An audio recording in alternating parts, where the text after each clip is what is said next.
Alright, what's up everybody and welcome back to the channel. Today I want to do a review on the Cooper Discover STT Pros that I have on my Jeep. I've had them for close to 20,000 miles, so I think it's finally time to do a review on them. Alright, so like I said, I've had these for 20,000 miles, going close to a year, about 10 months, so we're close.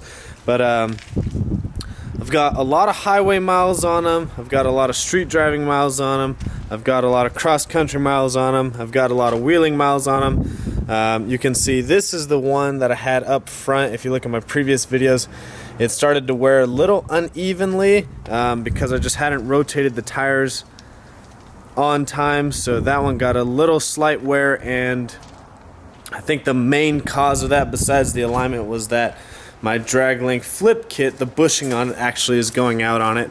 But other than that, you can see they have a ton of tread left. I mean, look at this. They have, I mean, not a ton, but there's a good amount of tread left. So what I really like about these tires, for one, the price. You can't beat the price on them.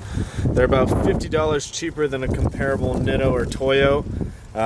These are about $300 to $330 a piece depending on where you buy them from, and some people actually have rebates going on where you buy 4 and get the 5th one free. I really love the sidewall on these. See how nubby the sidewall is on these? It really protects the wheel. It helps you grab, if you're kind of stuck in a rock, it'll grab the side of it. So these have come in really handy. They haven't started chunking at all. There's, you know, a couple little pieces missing here and there from being in the rocks and doing some snow wheeling actually, but they're not chunking like most mud terrain tires are. These are a load range E tire, so they actually hold up really well on the rocks. They can really take a beating, and it's got their new silica compound. They call it the Armortech 3 carcass construction, but it is a really thick rubber. I've actually run these tires down to 10 psi with the stock wheels, and they've actually held on the wheel really well, so they've done really good in that aspect as well. As far as sound is concerned, I don't know if you can truly ask my opinion because I have the soft top, so my Jeep's already really loud and it amplifies every sound on the vehicle. But I've tried to ride in other soft top Jeeps. I've only ridden in like 2 that have other mud terrain tires, and these are a little bit quieter, so I'd really like to hear these with a hard top because I've heard they're a tremendous amount quieter than other tires.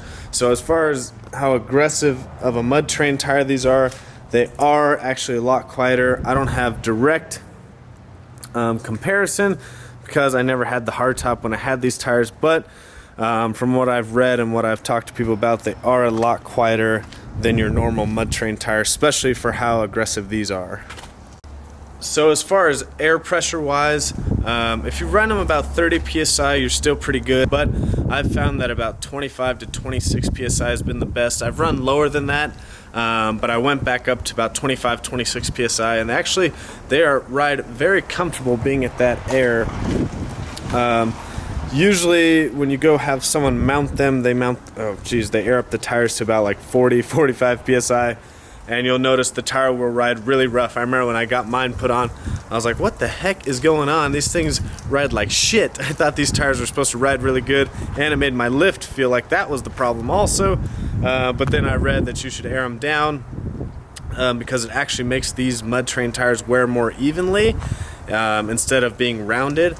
So air them down to about 30 psi, see how that works for you. You can do the chalk test. If you don't know what that is, just Google tire chalk test and I'll tell you what to do. But I found the best has been 26 psi. And like I said, other than the one tire that is my fault, the other ones are actually wearing really well. Let's see if we get the camera to focus here.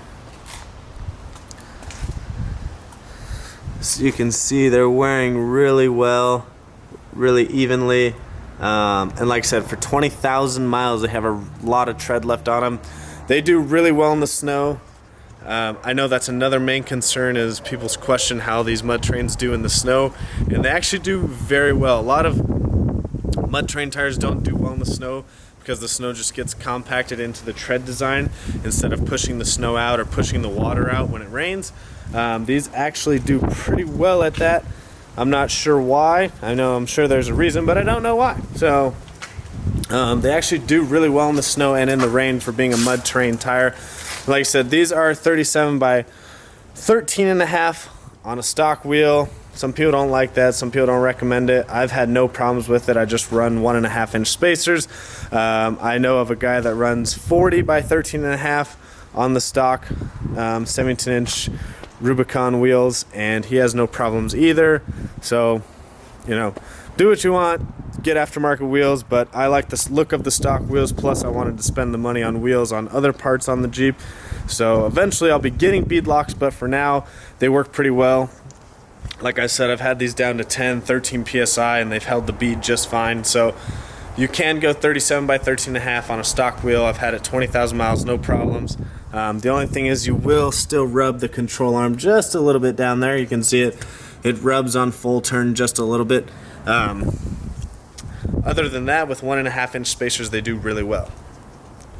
So as far as my opinion goes, I've run other tires before, not on this Jeep, but other Jeeps in the past. I have a lot of friends in the Jeep world that have other tires, and I have friends that have the Cooper tires. Everyone has the Coopers. They can't say enough good things about them. This wasn't endorsed by Cooper in any way. I just want to show you my opinion of what I think is the best tire out there right now for the Jeep, especially for the price. I don't think you can beat them. I'm sure there could be a better tire out there, but as far as I've seen, these tires do really well. I'm really happy with them. And when I upgrade to 40s in the future, I'll still be going with the Cooper STT Pros, and I'll try and give you guys a long-term review, see how many miles I actually get out of these tires. Like I said, I'm at about 20,000, so we'll see exactly how long they actually last before I have to replace them, and I'll give you guys a review on that. Make sure you guys always comment, like, subscribe, follow me on Instagram and Snapchat at VanV39, and we have the Moab trip this week, so I'm really excited for that. There will be a ton of videos. When I get back from Moab, I'll be posting a lot of videos from that so you guys can see how well the Jeep does. There is some older Jeep videos of me wheeling it if you want to go back into the channel and look, and we'll see you guys on the next one.